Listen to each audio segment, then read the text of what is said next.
Hey everyone, have you ever stood in front of a giant mountain range and just thought, how in the world did that get there? I mean, how does solid ground, the very rock beneath our feet, manage to tower into the sky? Well, today, we are going to get into the epic forces that sculpt our planet and build these incredible structures that literally define our world. Okay, get this. Nearly a quarter of all the land on our entire planet is covered by mountains. That's huge. We're talking about these silent, ancient giants, and you can find them on every single continent. They're everywhere. So, that brings us back to the big question, right? How does solid ground just go up?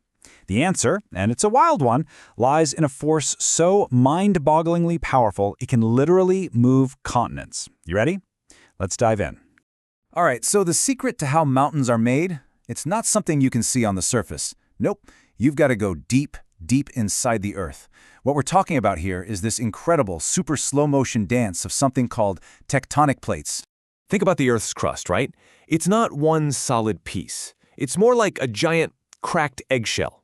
And each of those pieces, those are the continental plates. They're floating on this sea of molten magma, and they're always moving, pushed around by the crazy heat from the Earth's core. Now, they only move maybe up to 15 centimeters a year, about as fast as your fingernails grow. But you let that happen for millions and millions of years, and the power is just unimaginable.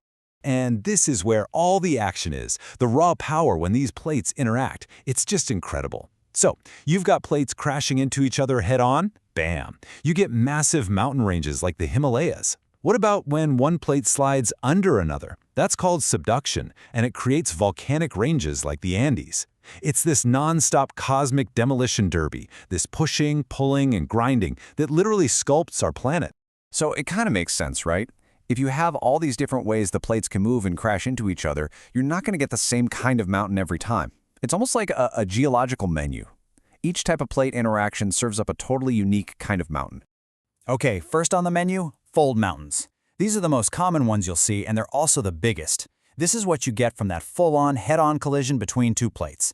The pressure is just so insane that the Earth's crust has nowhere to go but up.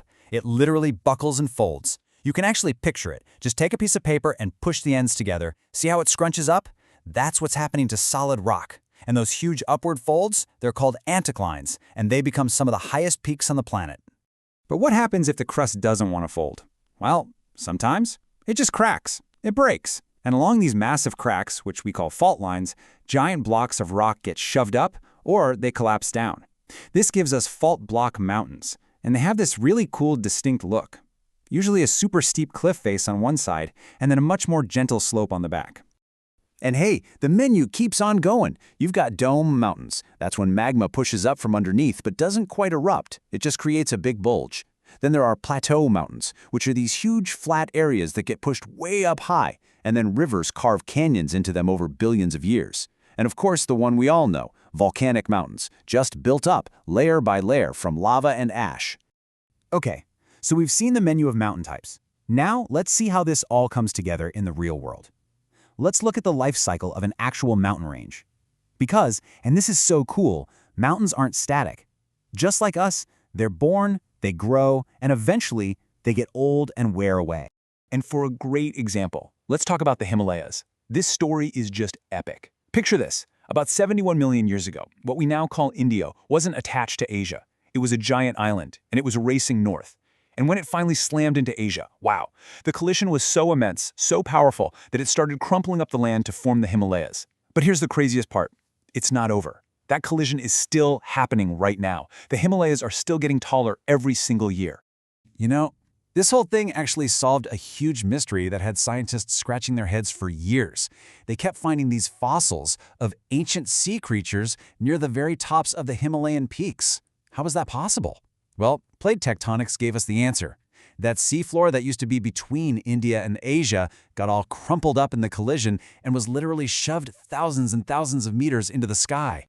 So, because they're still growing, the Himalayas are considered young mountains. You can tell by looking at them. They're all sharp, jagged, and dramatic. But what about old mountains? Well, those are ranges where the tectonic action is pretty much stopped. The pushing is over. Now the main force at work is just erosion. Wind, rain, ice, slowly but surely wearing them down over millions of years, making them more rounded and gentle. Okay, so we've got a pretty good handle on the how now, right? But it's still I mean, it's really hard to wrap your head around the sheer scale of these things and the massive impact they have on everything. Let's just take a moment for Mount Everest. We're talking 8,848 meters. That's over 29,000 feet above sea level. It is without a doubt the highest point on the surface of our planet. Just an absolute testament to the insane power of two continents crashing into each other. But here's a great piece of trivia for you. Is Everest the tallest mountain? Nope. It's the highest, meaning its peak is the farthest point from sea level. The title of tallest mountain actually goes to Mauna Loa in Hawaii. See, it's a volcano, and its base is way, way down on the deep ocean floor. If you measure it from its base all the way to its summit, it's actually more than 10,000 meters tall. That's over a kilometer taller than Everest. Wild, right? And to really blow your mind with the scale of our planet, try this thought experiment. If you could somehow pick up Mount Everest, the highest point on Earth, and drop it into the Mariana Trench, the deepest point, its summit would still be 1.6 kilometers, that's a whole mile, underwater. That's how deep our oceans are and how incredible our planet's topography is. You know, mountains are so massive, they don't just shape the land, they actually create their own weather. Think about it. When wind hits a mountain, the air has to go up. As it rises, it gets thinner, and it cools down a lot. The general rule is that for every 1,000 meters you go up, the temperature drops about 6 degrees Celsius. And that's exactly why you can be standing in a warm forest at the bottom of a mountain, and the peak on that very same day can be a frozen, icy wasteland. And all of this kind of brings us to a final, pretty incredible thought. These forces we've been talking about, they never stop. The Earth is always in motion.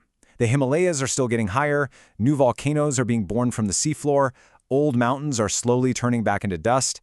It just means the world map we see today, it's just a snapshot in time. It's not finished. So it really makes you wonder, doesn't it? What will our planet look like in another 50 million years? What new giants are being created right now, in a story that's still being written?